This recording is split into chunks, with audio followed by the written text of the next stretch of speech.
હવામાન વિભાગે કરી છે। સુરત જિલ્લાના બારડોલીની વાત કરીએ તો અત્યારના હાલના સમાચાર। બારડોલીમાં 4 ઇંચથી વધુ વરસાદ ખાબકી ચૂક્યો છે। બારડોલીમાં શિવશક્તિ માંગી ફળિયામાં રહીશો ફસાયા હોય તેવા દ્રશ્યો। એનડીઆરએફ દ્વારા ફાયરની ટીમ દ્વારા અત્યારે હાલ રેસ્ક્યુની કામગીરી હાથ ધરવામાં આવી છે। તે તમામ ફસાયેલા લોકોને બહાર કાઢવાના પ્રયત્ન 25થી વધુ લોકોનું સ્થળાંતર કરી અને તેઓને સલામત સ્થળે ખસેડવામાં આવ્યા છે।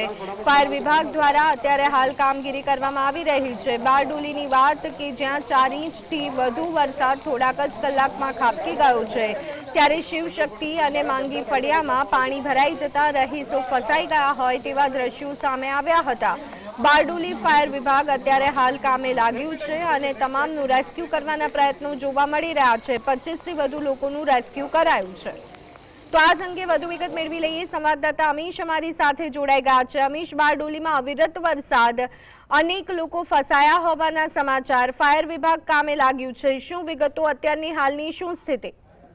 હાલની સ્થિતિની વાત કરીએ તો વરસાદે તો હવે વિરામ લીધો છે, પરંતુ આજે દિવસ દરમિયાન જે 5 ઇંચથી વધુ વરસાદ પડ્યો છે, જેને કારણે નગરમાં જળબંબાકારની સ્થિતિ હતી। અનેક નીચાણવાળા વિસ્તારોમાં પાણી ભરાયા હતા, જે પૈકી નગરનું જે શિવશક્તિ સોસાયટી છે તેમજ માંગી ફળિયા સહિતની જે વિસ્તારો જે છે જ્યાં પાણીનો ભરાવો થયો હતો ને રહીશો ચારે કોરથી પાણીમાં ફસાઈ ગયા હતા। તેથી વહીવટી તંત્ર દ્વારા ફાયર ટીમને મદદ લેવાઈ હતી અને શિવશક્તિ સોસાયટી તેમજ માંગી ફળિયા મળી 25થી વધુ લોકોનું રેસ્ક્યુ કરાયું છે ને તમામને સલામત સ્થળે હાલ અત્યારે ખસેડવાની કામગીરી કરવામાં આવી રહી છે। જી આભાર અમીશ, સમગ્ર માહિતી આપવા બદલ।